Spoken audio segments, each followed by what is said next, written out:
Railway station को world class station बनाने के लिए भवन के पुनर्विकास योजना की नई डिजाइन और डिटेल प्रोजेक्ट रिपोर्ट को रेल प्रशासन ने रेलवे बोर्ड को भेज दी है। गोरखपुर रेलवे स्टेशन के पुनर्विकास मॉडल में अस्थायी सांस्कृतिक विरासत एवं वास्तुकला की झलक देखने को मिलेगी। निर्माण कार्य की लागत 612 करोड़ रुपए से बढ़कर 693 करोड़ रुपए हो गई है। अब कार्य शुरू करने के लिए टेंडर जारी करने की तैयारी है। आगामी 50 वर्षों की आवश्यकताओं को ध्यान में रखकर विकसित किया जाएगा। अनुमान है कि उस समय में स्टेशन के करीब 1,68,000 यात्रियों का आवागमन होगा। गोरखपुर रेलवे स्टेशन पर वास्तुकला की झलक देखने को मिलेगी।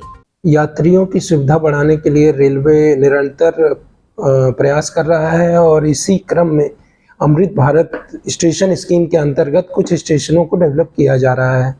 पूर्वोत्तर रेलवे की बात करें तो कुल 51 स्टेशन ऐसे हैं जिनको अमृत भारत स्टेशन स्कीम के अंतर्गत डेवलप किया जाना है, जिसके लिए इन सभी स्टेशनों का जो मॉडल होगा कैसा होगा उसके लिए कंसल्टेंट हायर किया गया है, जो इन सभी स्टेशनों का एक मास्टर प्लान बनाएगा।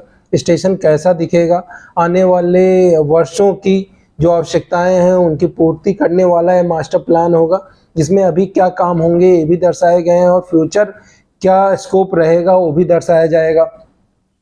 इन जो स्टेशन डेवलप किए जा रहे हैं इनका जो कार्य होना है उसको एस्टिमेट कर लिया गया है, उसका टेंडर अवार्ड कर दिया गया है, एजेंसी भी फिक्स कर ली गई है।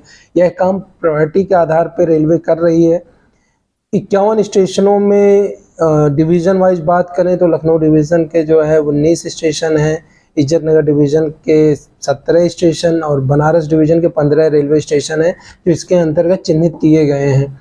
इसमें जो स्टेशन का फसाड है यानी कि सामने का जो लुक है स्टेशन का एलिवेशन जिसको बोलते हैं उसको अच्छा किया जा रहा है। उसमें जो लोकल चीज़ें हैं यानी कि जो स्थानीय संस्कृति है, जो सभ्यता है या वहाँ का कोई फेमस कोई मंदिर हो या कोई टूरिस्ट प्लेस हो, उसकी आकृति को भी हम लोग स्टेशन बिल्डिंग के में समाहित करेंगे। जैसा कि गोरखपुर का डिज़ाइन हम लोगों ने आप लोगों के समक्ष रखा और इसका अप्रिसिएशन में मिला, इसी तरीके से बाकी सभी जो स्टेशन हम लोगों ने Amrit Bharat railway station scheme में चयनित किए हैं उनका भी एक डिज़ाइन आप लोगों के सामने लेकर आएंगे।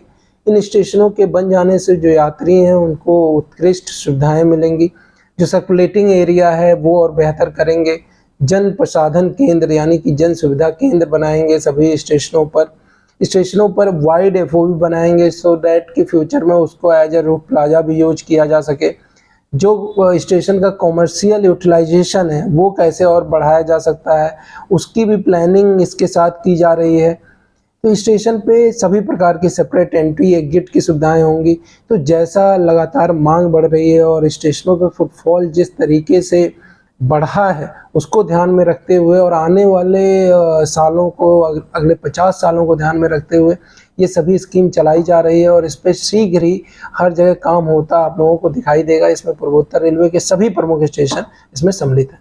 तो ये कहा जा सकता है कि आने वाले समय में ये रेलवे स्टेशन भी एयरपोर्ट की तरह नजर आएंगे।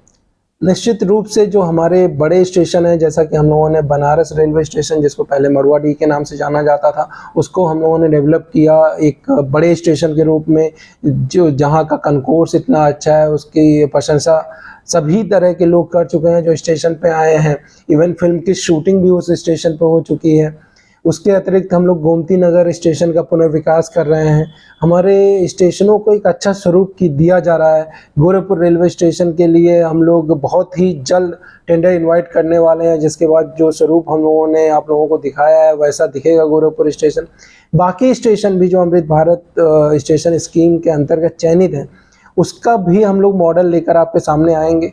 जिस स्टेशन की जैसी उपयोगिता है, जैसा वहाँ फुटफॉल है, उसको ध्यान में रखते हुए और वहाँ की आवश्यकताओं को ध्यान में रखते हुए उस स्टेशन का ये जो डेवलपमेंट है वो किया जा रहा है। तो निश्चित तौर पे आने वाले समय में स्टेशनों पर सुविधाएं बढ़ेंगी, आधुनिक सुविधाएं होंगी और सभी प्रकार की मॉडर्न सुख सुविधाओं से युक्त होगा स्टेशन और इसका लाभ न सिर्फ यात्रियों को बल्कि वहाँ के स्थानीय जनता को भी मिलेगा।